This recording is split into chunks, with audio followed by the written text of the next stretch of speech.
Next, we have Christian.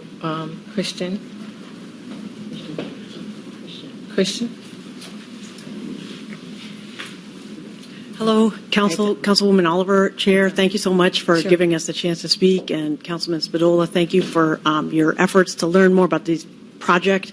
I live in the West Side. I live a couple blocks from the Rodney Reservoir. I come in and out of my neighborhood by the reservoir. I, walk around the neighborhood. It's just a really big part of my community, and I am here tonight just because.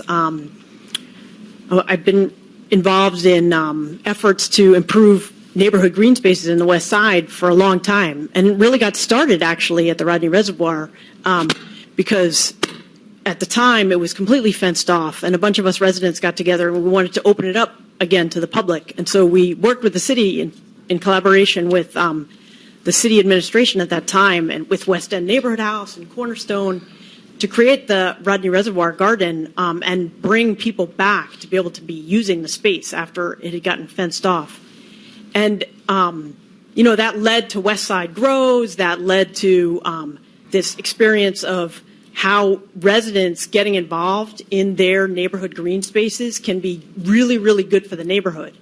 And I had the opportunity to work at West Side, to run, to launch West Side Grows and to run West Side Grows for its first 6-7 years. And one of the core parts of West Side Grows was developing the West Side Plan. And one of the core parts of the West Side Plan was how green spaces and improving our green spaces can make better neighborhoods.